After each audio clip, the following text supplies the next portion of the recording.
First play of the game, we're going blind pig. We're going to go blind pig. Blind pig, yeah. So I'm also a big fan of the blind pig action. The only reason we're running this action now is because... Hello and welcome back to the Blind Pig podcast. It's the off season, but we haven't stopped. We're joined today by Tom Politi, the owner of the Player Agency. He's a FIBA licensed agent and he is an NIL specialist as well, working across kind of multiple pathways. So we're really excited to kind of talk to him about that. But Tom, pleasure to have you on the show, mate. How you doing? I'm great, thank you, Joe. Lovely to be here. Dude, this is so exciting, honestly. The agents, to me, they're always like the mystery of the basketball world. And I'll be honest, when I think about like a player agent, I think of Kawhi Leonard's uncle. Like, that's like my reference point. Yeah, technically he counts, I suppose, yeah. I have to ask, how did you first get interested in basketball? How did you become a player agent? How did you get your own agency? Super interested in that journey, man. Well, basketball, didn't have a ton of choice. So my dad played at very high levels, represented Argentina. He played in the top league, so it was like the BBL, Budweiser League, all sorts of different iterations it went through in the 80s and 90s. So yeah, I kind of always grew up around the game. You know, I was one of the little kids back in the day. I don't know if they still let them as much, but back in the day, every stoppage in play, we're taking our balls, we're going on the court, we're getting a few shots up.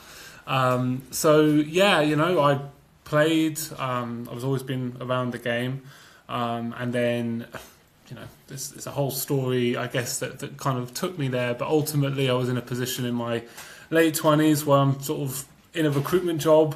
With a sort of passion for the game that at the time I was doing nothing with, and I was thinking about ways of combining my professional skill set and experience with my passion. And at the time I had no idea what I was getting myself into, but I thought, you know, sports representation, marketing, you know, utilising my negotiation skills, all of that sort of thing would be worthwhile doing. And one of the best pieces of advice I got from an old colleague was, if you want to do something, Tom, just start doing it. So yeah, started over 8 years ago now, and one thing took me to another. I sort of launched my own agency, 2021, and we've just been sort of steadily growing since. Learning by doing, man. That's all I can say. Yeah, and I imagine for me, when I first hear about obviously the player agency, the title kind of sticks out, and it to me it says, actually, this is somebody who's coming in with an ethos that's very much kind of player focused on them as individuals. I suppose when you were thinking of names, was that a very deliberate choice to be the player agency?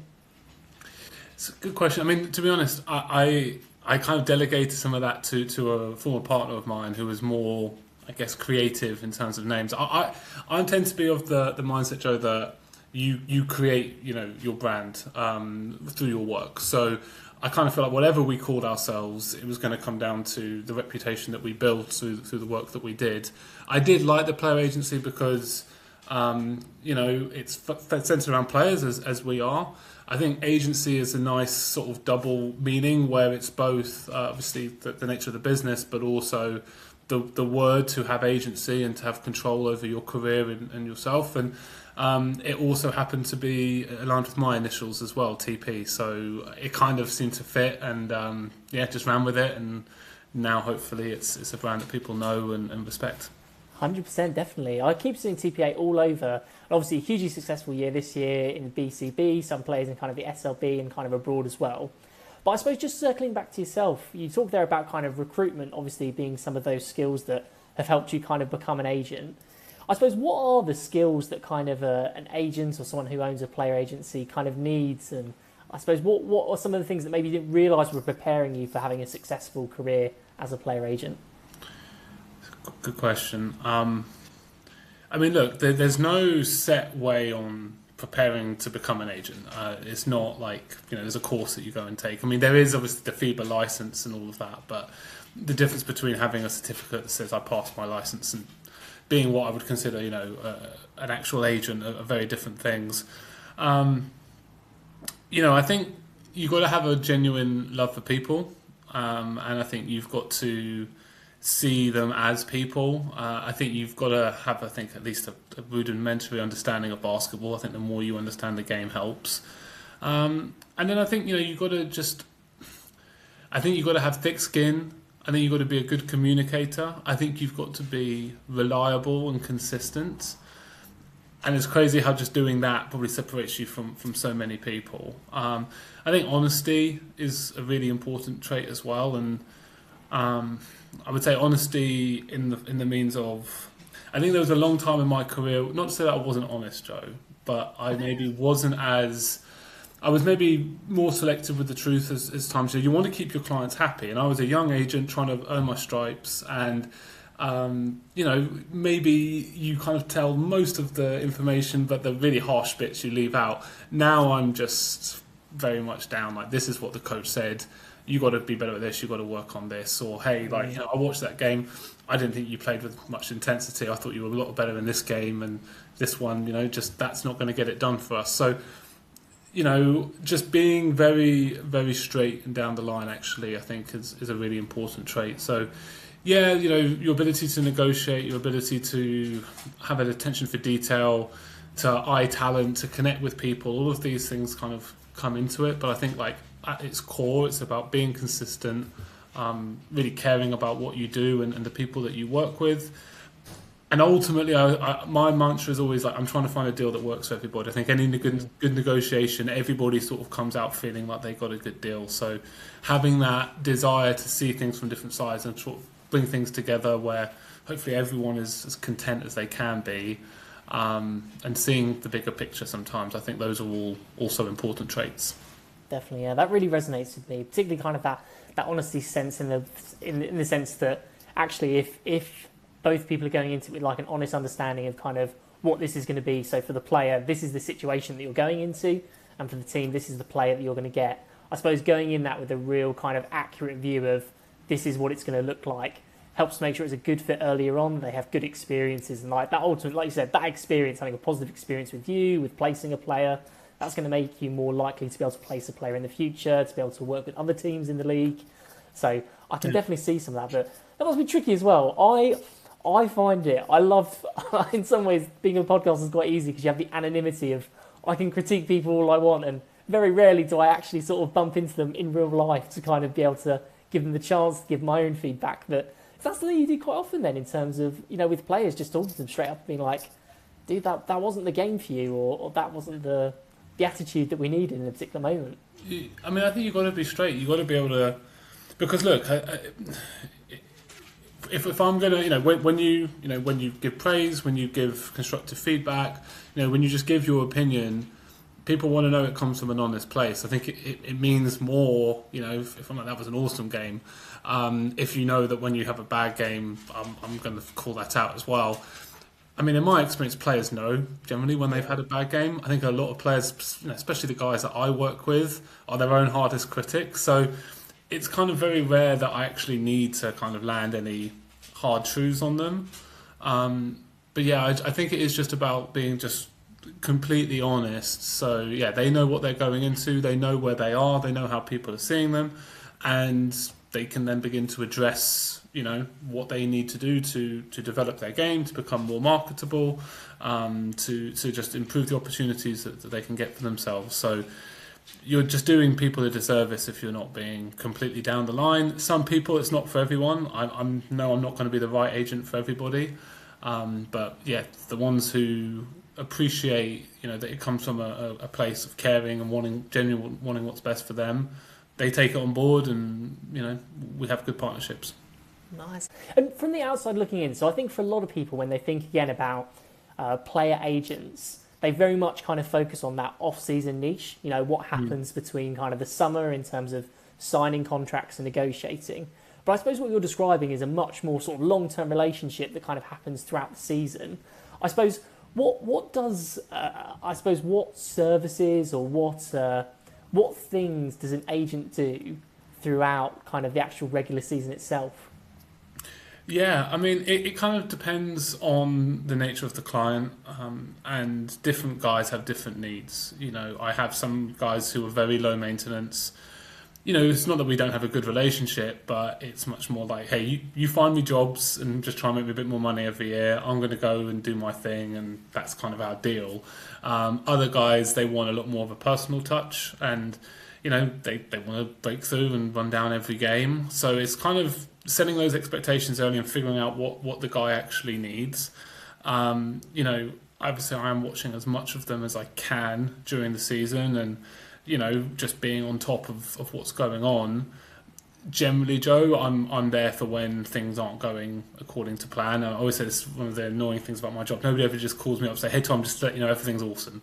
It's always, "Hey, I'm not playing enough," or "Hey, I'm not playing in the right position," or "Hey, they just brought another guy in at my spot. What does this mean for me?" Or just I'm not playing well. Like I don't feel comfortable. Like and just working through those sorts of issues. And again, it's always unique to the player, to the situation.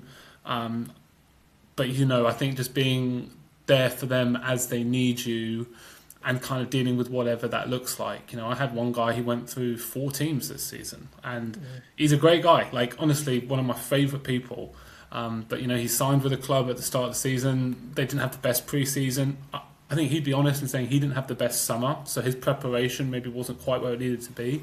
But yeah, pre-season, they get sort of to the end of that and they're like, look, just this isn't working out. So he finds something else in another country just to sort of keep him in Europe. We probably moved a little quicker than we would have liked to, but we had to do that. And then that didn't work out. I had an injury replacement with another club, so he moved there. The injury replacement came to an end. I'm glad that the guy came back and retained his job, but obviously from our perspective, we were sort of hoping he might play his way to the point where the club were like, no, we're going to keep you. But they didn't. So then it's now Christmas, and now we need to find him something else. And then he finally finds a home for the second part of the season and sees that out. And once he starts playing well, he had one particularly really good game. Obviously, I'm then taking that and I'm letting kind of specific coaches and people in my network who I think he would be a good fit for, letting them know about him and sort of putting him on their radars and sort of starting to build a bit of a heat map my end of where they're going to be interested. So, that's just one example of one guy.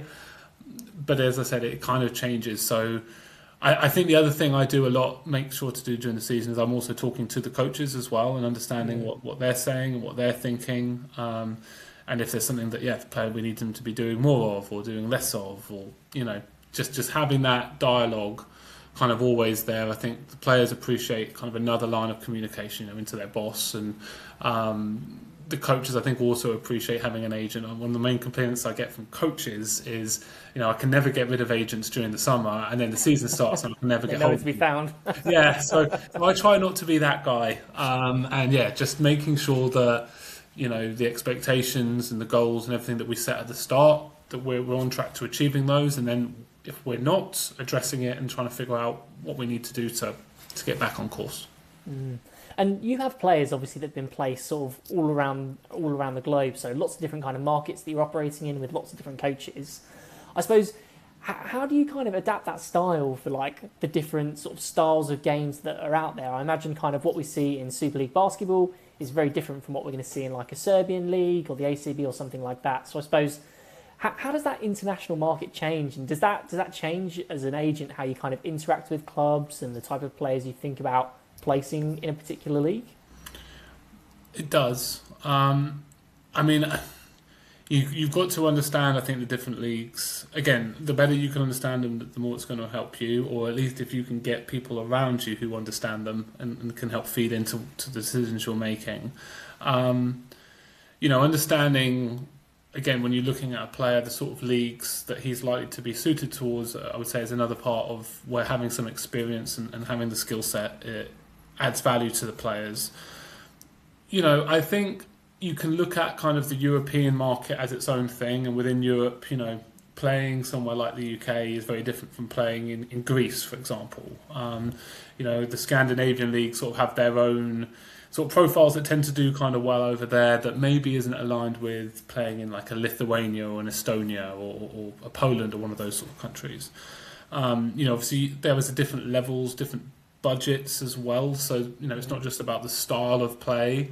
You also got to think about, everything from, the financial abilities of the club to the weather, to the food, to just the whole overall life. where possible, I always try to avoid sending rookies to Eastern Europe, for example. Now, Eastern Europe is awesome for basketball. Like they love the game out there. Fans are super passionate. Coaches are super passionate, and you've got to be a baller to make it in a league like Serbia or Croatia or one of these places. But if you're taking someone who's maybe out of a rural part of the States, who's never left the country before, and you're putting him in his first overseas job, you're taking from from Mississippi to Kosovo, it's just going to be a tougher adaptation for him than if he, say, comes to somewhere like the UK or Sweden or the Netherlands, etc. So that's something to bear in mind. And then, I think if I'm thinking more in terms of international markets, my experience, the leagues in Latin America, the Middle East, Asia, you can make some really good money playing in those leagues. Mm-hmm. The Champions League teams in those regions are competitive for sure. It's not Europe. Europe is a level above all of those in terms of structure and organisation. So there's a level of physicality and there's a level of IQ that I think you need to really make it in Europe that maybe isn't as essential in these other places. If you go to somewhere like Dominican Republic or Thailand or one of these, essentially we're paying our imports, we're going to roll the ball out, and your job as an import is to beat your matchup. And if your matchup is consistently outscoring you, you're going to be gone very quickly. If you're consistently outscoring your matchup and getting some dunks for the fans, they'll treat you like a superstar. It is very different. How I adapt myself to different markets, the honest answer is I don't really, Joe. I'm just me. I just do what I think is right. But you've got to have an understanding that dealing with a German is different from dealing with a Brazilian is different from dealing with someone from Oman. It's I do in some of those regions. I do try and work with local agents a bit more because I think it's helpful to have somebody on the ground and somebody who has maybe a stronger cultural understanding than I do. And I think again that's another skill to kind of know what you don't know and know the areas that you need help. But it's something that's also changing every day. So I try and stay up to date on it. I try and learn. But there's also something to be said for sometimes guys just need an opportunity, and whether that be in Timbuktu, you need to go there and you need to just make it work. So I'm really interested in that with players. So obviously I think all professional athletes in a good way are egotistical. Do you know what I mean? Everyone thinks that they can play at the highest level. They can kind of dominate. They can kind of believe that they can kind of do those things. And I think what that kind of results in is in a lot of kind of like single 1 year contracts where kind of players are kind of very much, they're betting on themselves for a year because they think next year I'm going to go somewhere for more money or that's a higher level, that's a Euro Cup, that's BCL or something like that. Mm-hmm. I suppose, how do you kind of respond to that in terms of, obviously a 1 year deal could be really positive, but obviously a multi-year deal is like security. Is like your ethos as an agency to like let the guy bet on himself, or are you actually trying to secure multi-year deals and actually more often than not clubs just don't want it? I mean, it depends on the player, and different players, and also where they're at in their life, what they're looking for. You get to some guys where you start getting towards your late 20s and you've got to, again, talk about honesty. Am I going to become a millionaire from playing basketball? Mm-hmm. And you've got to, be able to have an honest conversation with yourself. And, there's different measures of success, right? Yes, on one hand, you can look at, okay, how much money did I earn? How many trophies did I win? It's a very basic but fairly accurate measure of someone's professional career. But I also think it's the legacy that you build, the relationships that you make. For many of these guys, it's finding a home. You look around the SLB, there are numerous guys, some who are coaching now, some who are players, imports, domestic guys, and they mean more to that club than just maybe what they do, between the lines. And that's something that can be really valuable. I mean, I don't know, Joe, for yourself, is it like, do I just want to make as much money as I can and say I played at this level? Or do I want to go to a country and become like the Michael Jordan of Bulgaria, and everyone in Bulgaria, I'm a legend there, and every time I go there, fans are going to say, and different guys have different priorities. Yeah. I think as what you were saying, you're right, as an athlete, I mean, egotistical, maybe the wrong word. You've got to have a real inner belief. Yeah. And you probably do need to think you're a little better than you actually are, just because of how competitive it is and how hard it is and how resilient you need to be. But as for kind of the longer term deals, some guys, sometimes that makes sense. For the player, sometimes, hey, we know that you're a better player than maybe how the market sees you right now. So we actually want to be taking as short term contracts as we can. I mean, I had one guy I remember a few years ago, and he'd been out a little while, and I was like, we can lock you into a European season, and you're going to be making 1,800 a month for 9 months, but we both know you can be better than that. So why don't we take something shorter term in, I think it was Colombia or sort of somewhere in Latin America. It was like a 2-month deal. So go there for similar money, but if you kill it, your next deal out there will be double that, and then hopefully within that 9-month span that in Europe you would have been on 1,800 that whole time, we can maybe have gone through 2 or 3 contracts, each staggering up, and now in that same 9-10 month period we're in a position to be commanding a lot more money. And again, guys have got different goals as well there. Some guys I've had guys before where they were making more money in one country, but they wanted to play at a high level of competition, and they knew that they probably have to take a cut in order to do that. So yeah, like I don't think the nature of short-term contracts are going anywhere, because for a club, they're going to have their means, and they're not going to have the ability to scale up and to pay guys for the kind of the long-term deals generally. And then for the players, especially at the kind of the levels where I mean, the amount of guys who are actually playing in the NBA and playing in the EuroLeague and for this sort of money, comparatively to all of the professional players out there, it's actually a very small percentage, right? So for the majority of them, it does make sense, because you are betting that I can get a bigger contract next time, so why would I take a longer one? So yeah, short answer, so I sort of go on these tangents, but no, it's wicked. Short answer is like, it depends on the player. For me as an agent, obviously if I can get a longer term deal, that's great. Security for me and for the player. But it's about where they're at in their life and their career, and what their sort of short and medium term goals are, and then also what the opportunity is and other things. I've had also clubs where I've got one club at the moment, they're talking about having a sort of a merchandising deal for one of my players. I've got another one who's got an opt-in to go back next year, and they want to do a lot more kind of in terms of camps and promoting him in the community and allowing him to again have a revenue share on the money that he's generating for their community programs. So you also get things like that which need to be factored in. But yeah, in essence, it's just going to be the nature of the beast. Young men coming out trying to prove themselves each year. Yep. You don't want to lock yourself into the previous year's value. Yeah, no, that makes a huge amount of sense, kind of the way you described it. And like you say, the opportunity there to be able to kind of work your way up to improve your situation or to improve your kind of financial compensation that you get for it, that perfectly makes sense. And while you were talking, I was really interested about kind of the Super League basketball, obviously British basketball, and kind of where it fits on that scale. I think there's been a huge amount of discussion over the last few years, from at least within like the fan community, that they feel British basketball has kind of leveled up in both like its quality, the level of imports that have come. But I'm interested from you, from someone who knows the international market. Obviously, the UK is a very soft landing place for kind of for young players in terms of there's no language barrier, similar types of cultures. But in terms of kind of somebody who's climbing up that ladder in terms of the quality of the league and sort of how it's viewed from, comparing league to league, I suppose, where do you kind of place Super League basketball, and how does it relate to other international markets? Who are we above and who are we below?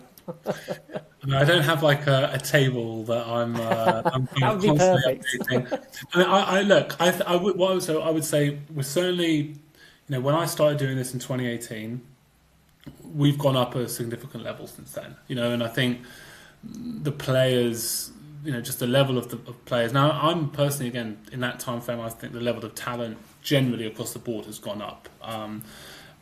But yeah, I think certainly we have more talent in the league than we did, back then. So that's improving in the right direction. I think, overall kind of coverage and the sort of the media and some of the more cultural stuff around the league, I think is trending in a really positive direction. I think the fact that we've had teams, competing and actually doing well in the European competitions, that was never the case. I remember vividly being 18 and going to watch, who at the time was Guildford Heat, going whacked by like Badalona by 60 in the Euro Cup back then. Well, hey, we had the London Lions actually make the Final Four a couple of years ago. Yeah, Obviously, we had Newcastle, not Newcastle, Manchester have really good success in the ENBL this year. So I think all of these things are putting us, well, I would consider us now, if I was explaining it to a player, for example, I would say it's an upper mid-tier level. You've got your big basketball countries, and their first division in those are always going to be the top ones. So your Spain, Italy, France, Germany. I'd probably throw Turkey in there as well, Greece. And then beyond that, you've got some other leagues like, I think the Polish First League is particularly strong at the moment. But then once you start kind of going into that mid-tier league, I think we've overtaken a league like Austria in the last few years for sure. I think we've probably overtaken Portugal. Now, Portugal, the top teams in Portugal are really good, but on balance, I think most of our clubs would probably finish in sort of the top half of their league. I think a lot of the Scandinavian countries, Finland's the strongest of the four, I'd say, but we're certainly, I would say, on par with Finland. So yeah, I think we've kind of gone up a level. We're not one of the big leagues, and it's still not somewhere that most players are going to be aspiring to, but actually as a first step out of college, I think it is one of the more competitive places that you can play, and then, as you mentioned, all the other advantages. So, hopefully that's an answer for you, Joe. Yeah, really good. Honestly, really good. And really kind of interesting to hear and that it is kind of seen positively as well by someone more neutral than myself who's like, the best league in the world. So, yeah. I can tell you, I've gone from, a few years ago, coaches having no idea about the UK, and I remember pushing a player who was averaging like 15, 16 a game, which in our top league is not an easy thing to do, and he was sort of like, the coach, I remember saying, well, he's only averaging about 16 a game. I was like, that's tough, and I remember sending him a video and him come back to me saying, oh, I watched it, oh wow, like, okay, so I think, again, that's one of the European components has had it does so much good for a league from an exposure perspective, because it's not just a case of these countries are now playing in these competitions and people seeing them, but okay, the teams in these leagues, they're now scouting our teams. So then they're watching a Cheshire Newcastle game where they wouldn't have been watching that a few years ago. So I think that's helped a lot. I've got some mixed feelings on the fact that we have 6 imports in our league, but it does mean that we also have a lot more guys who've gone here and then going and playing well in other countries. And again, I think that helps how coaches interpret our league. I mean, it's one of the challenges I always have with the BCB. It's a challenge I have with Ireland, where just coaches in other leagues might like the player, but they just don't understand how the level's going to translate. Again, I think with the amount of players we've had who've had success in our league and then it's translated in other leagues, the success that we've had with the teams in European competitions, there's certainly a much better understanding and recognition on the continent for where we are, and hopefully we can just continue to build on that. For sure, yeah. And I think you see that in players, don't you? I think Jonathan Brown in Bristol, who obviously went from Ireland here, is a great example of that. Pat Robinson, obviously, I don't think anybody came in with kind of expectations that his MVP over in Ireland would translate in any way to kind of what he did in Cheshire, kind of massively overperformed. And even now talking to like kind of scouts out there are still people who are like, Pat Robinson, yes, he was the MVP in the UK. Can he do that in like in Italy or something like that? So there are still people who kind of have those same kind of, I suppose, preconceived notions, like you said, about kind of how it translates. But I am interested, just because you opened the door in terms of the imports, and you said you had mixed feelings. What feelings do you have about kind of the import rules that obviously for Super League Basketball went through drastic changes last season, went from an 8 cap all the way up to 12. So you can have 6 on your roster at any time, but you can expand that out to 12. I suppose, what are your feelings around import rules and how they, I suppose, both help and hurt teams and leagues? I mean, I think it helps, obviously, in the sense of theoretically it's a better product, and one of the reasons that we, I think, are a stronger league is that, you've got 6 Americans on the team, and if you've got a couple of dual nationals as well, you might have a team of 8, 9 Americans, which is just going to be competitive if you're playing against, a Portuguese team that's only got 3. Mm-hmm. So, on that sense, I think, and selfishly, it's more jobs for me to place, and, that those are the positives. I guess the negatives, and it's more that there isn't the structure or the pathway for the young players. It does affect, obviously, if you're going to have 6 Americans or 6 imports, that's 2 jobs per team now that were going to British guys that aren't. And, again, when I started doing this, it was 4 imports. I always thought that was a really nice balance, because it meant that there was almost always at least one sort of homegrown player on the floor, and you didn't need to legislate it. Mm-hmm. But it kind of just organically, that was the way. And given that, we are a stepping stone league for the most part, and most Americans will be here 1-2 years max and then move on, I think having the teams maybe too overloaded with those players hurts in terms of, building the continuity, both in terms of, on the floor, but then also having fan favourites and club ambassadors and people that helping to grow the game off the floor.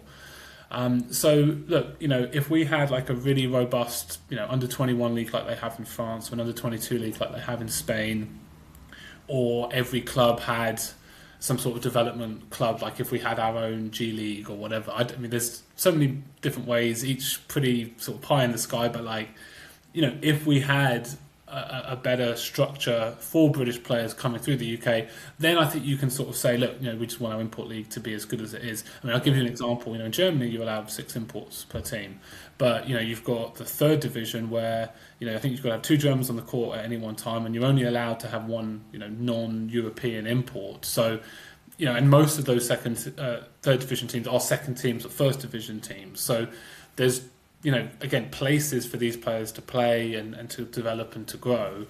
So I kind of just feel like with how things are right now, we're sort of getting a little bit of the worst of both worlds, where, we've got Americans who are taking opportunities away potentially from British players, and then we don't have those other places for those British players to go. Now, the flip side to that is I thought the BCB was awesome this year. Yeah. NBL 1, now BCB, I think actually the level of that the last few years has also been, really growing.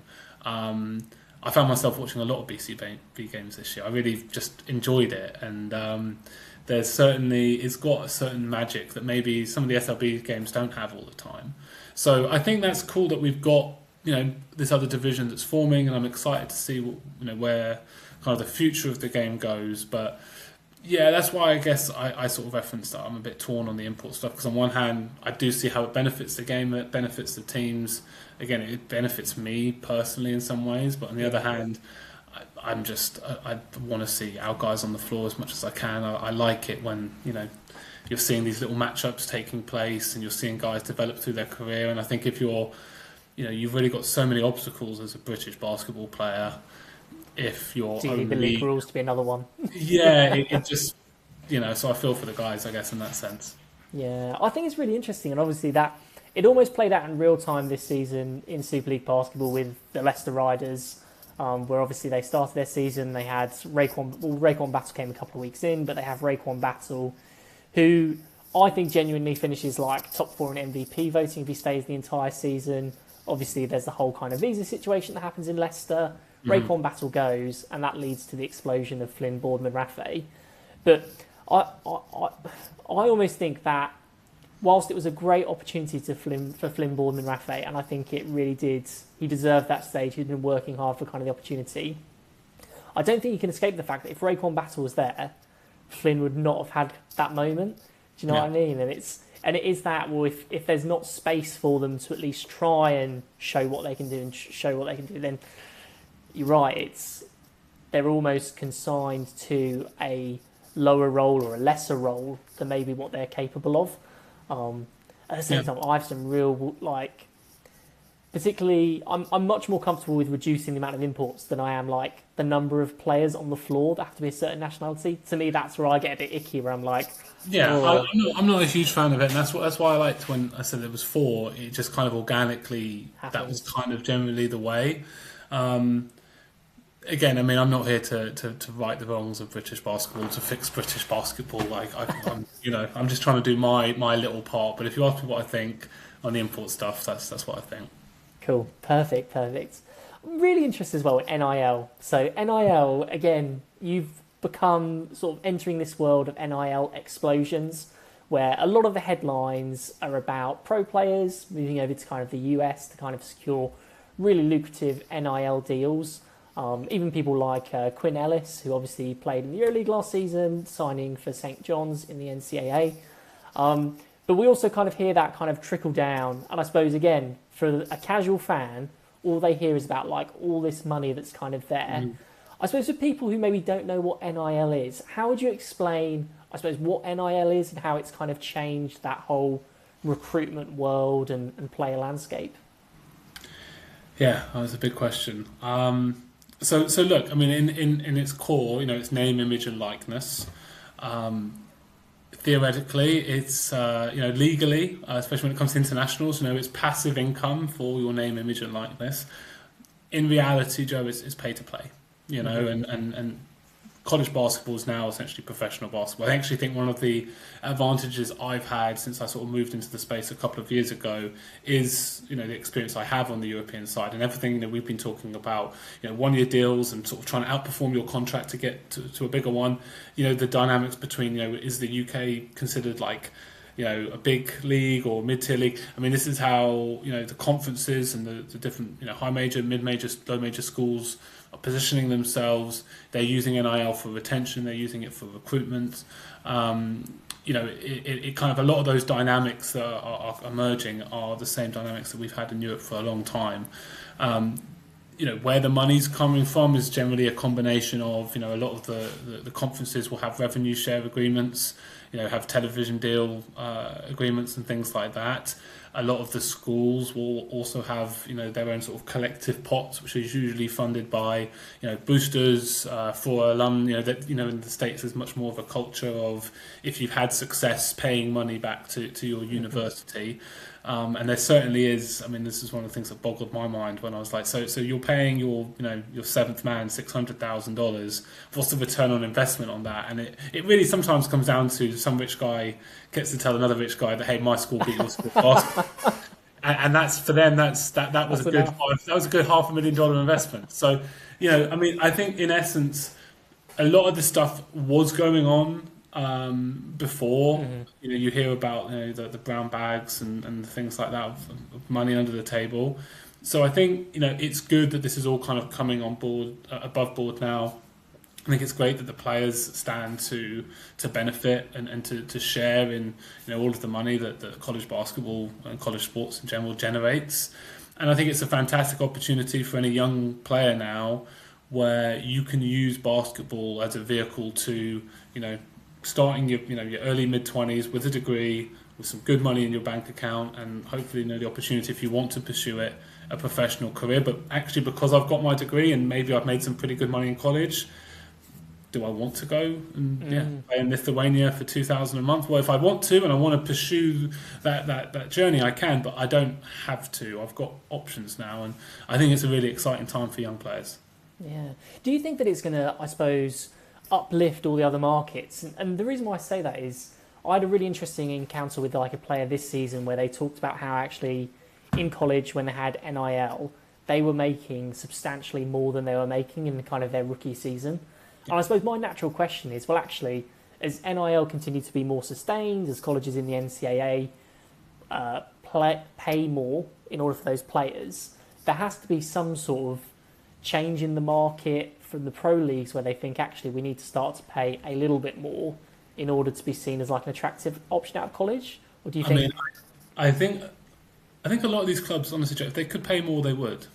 They're not... I can tell you, the owners of all of the SLB and BCB clubs are not driving around in Bentleys and living the life whilst they're paying their imports less money. I mean, we're dealing with what we have. Yeah. So I don't think that's actually going to fundamentally change. What I think you're going to select for or select out are the guys who aren't doing this for the right reasons, the guys who maybe just, basketball is all they know and they don't know anything else.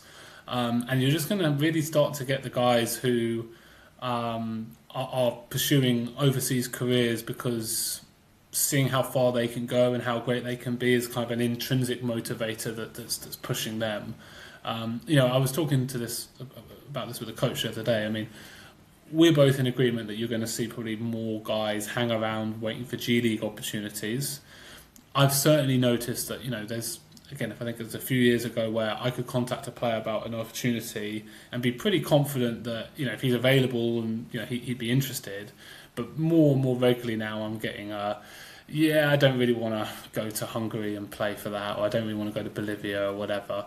And they're just not in a position where they need to because, they might have made $600,000 last season. So, they can kind of do what they want and hang out for that G League opportunity. I'm seeing, I think also a lot of these players are now going into coaching, and they're seeing that actually coaching in college basketball is a lot longer. Longevity in the career. Yeah, more longevity in terms of a career than playing. So that's what I'm going to pursue. So I think it's going to have knock-on effects like that. I don't see it being. I think what's more interesting is how the clubs position themselves in terms of the junior players that they develop and how they can look at using NIL to as another revenue stream. I think this is, in terms of I think about NIL and British basketball, this is where I think there's a lot of opportunity here. And right now, I'd say there's probably one club who are serious about, actually setting themselves up to develop players for college and stand to benefit from those players they develop. But I see that happening more and more, certainly on the continent.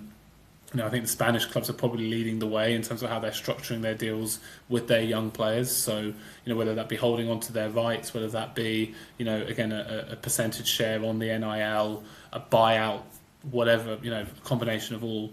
I think that is going to be more, I guess, how the European game will be impacted, I would say, rather than players coming back on the other side, if that makes sense. Yeah, no, that definitely does make sense. And one of the things you touched on earlier was about actually how one of the things that kind of will often draw people in isn't just kind of like the play style that a particular player has or kind of what they can bring on the court. You talked about kind of like their complete package in terms of, what is it they're bringing in terms of like leadership to the club, the off-court stuff, what do they mean to that club? And I imagine that NIL is one of those things that can be like really influenced by what type of bubble, social media presence, all of those things that can kind of be generated. The assumption is that NIL value has gone up because he's bringing like more value to a college. So is that something that you would recommend for players, is to start to build out like their own personal brand and their own personal kind of, I suppose, value off court as well as what's on court? Or do you actually just think if you focus on the on court stuff, everything will take care of itself? I'll be honest, I think social media, like, look, you have the exceptions where someone like a Caitlin Clark or a Bronny James or a Zion Williamson, where, your social media following might affect when you're trying to negotiate a brand deal with Nike, how much you think you can get. For the vast majority of college players, they're getting paid for what they're doing on the floor, and actually hardly any of it. Again, that's why the name, image, likeness thing is a little bit, I don't want to say of a joke, but it's everyone knows that it's pay to play. Yeah. So, I always tell my players, I mean, that if you want to focus on, your social media brand and your brand training and all of this kind of stuff, endorsements, you can do that, but really what's going to get you paid is what you're doing on the floor. So where I'm thinking about and where I would want us, to be focused on is, getting your jump shot to be more consistent, improving our, rebounds per 36 minutes, improving our assist to turnover ratio, becoming a more dynamic or more durable athlete. It's these sorts of things. Again, it's dependent on the player.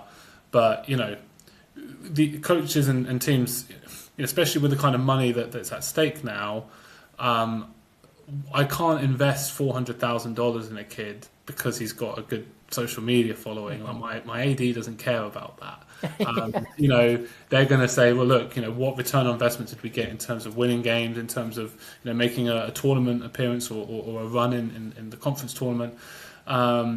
So, you know, and this is where, again, I think the dynamic of college basketball is changing, where, you know, and again, it's mirroring the European style where the kids who are really making a lot of money tend to be older.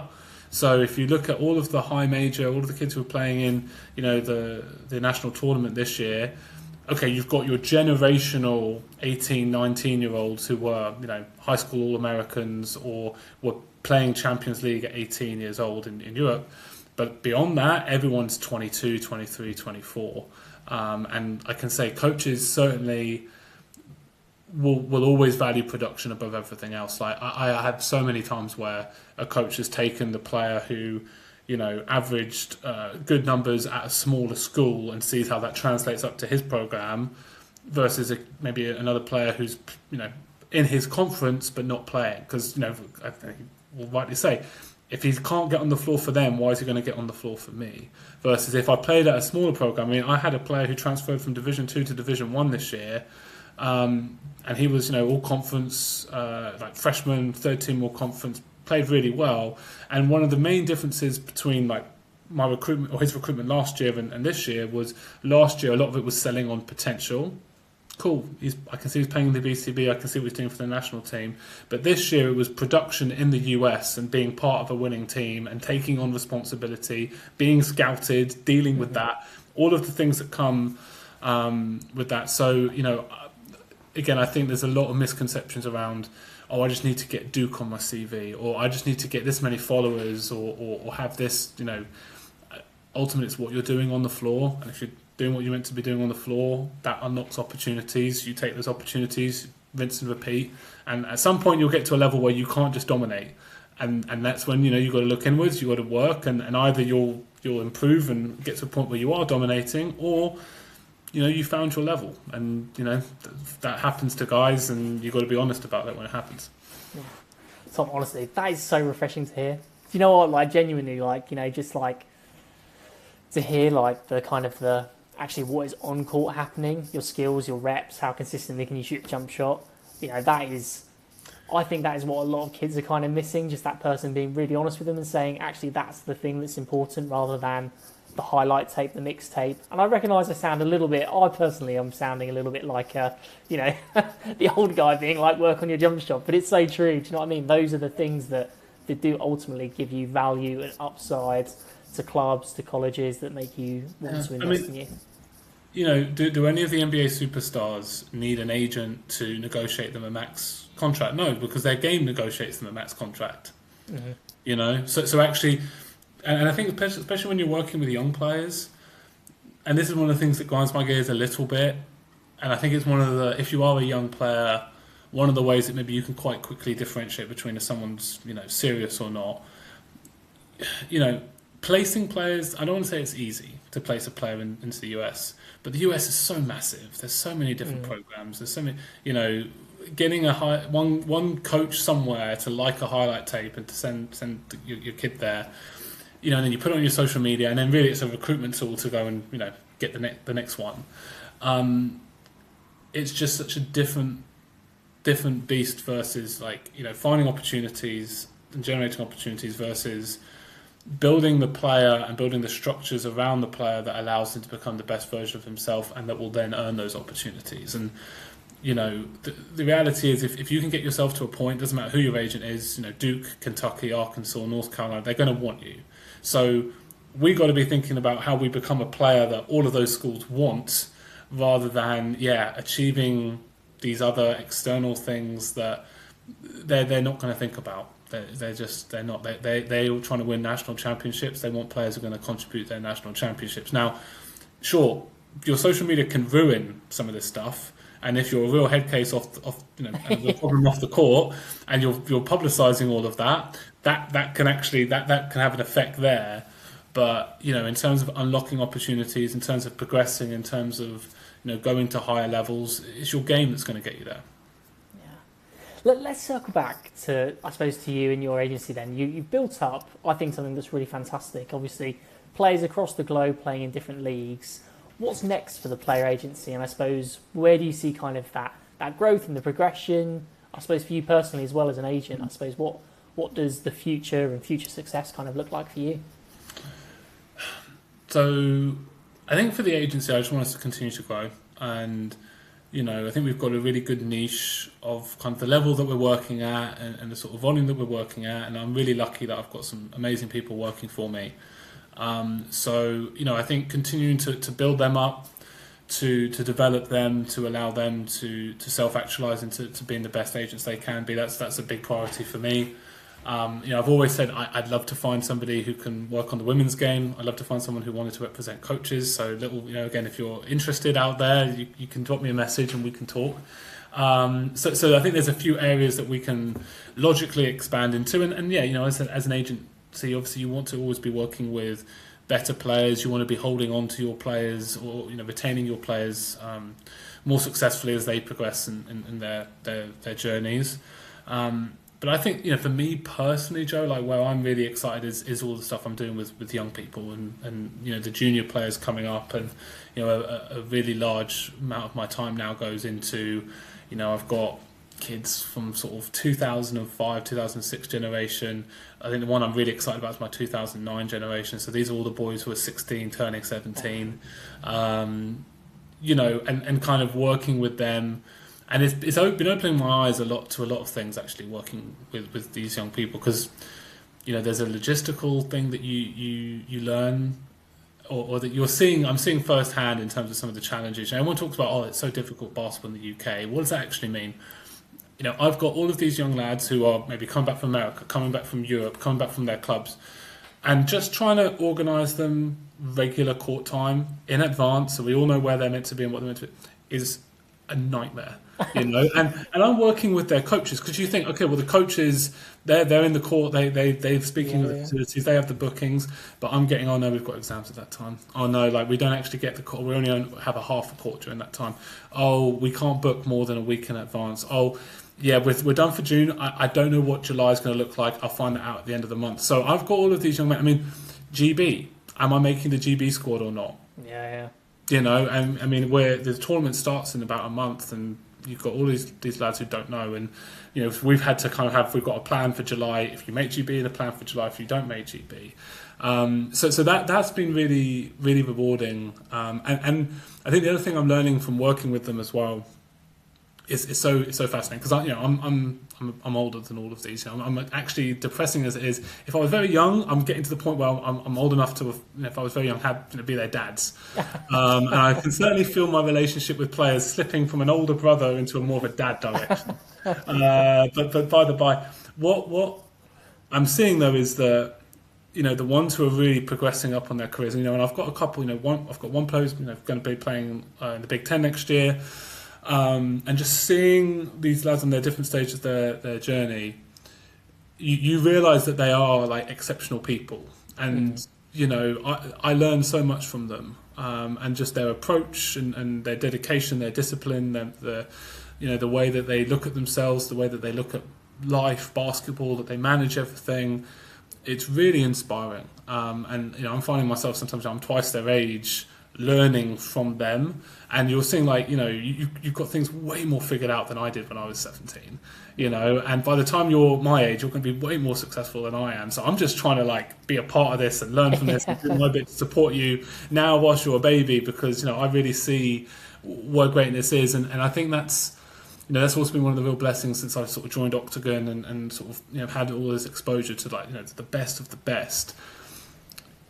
The talent is there, and your ability on the floor is there, but the thing that links all together is that they're really good people, and they're really, and I say good people not just morally, but just their approach to everything is just inspiring. And like I said, top shelf, top caliber human beings. So that I'm really enjoying, and I think for us, one of the things that we'll be announcing probably over the summer is sort of what we've been doing with the young side and the NIL space. And it's a little complicated because obviously I'm working for Octagon, and I'm serving as their international NIL director over there.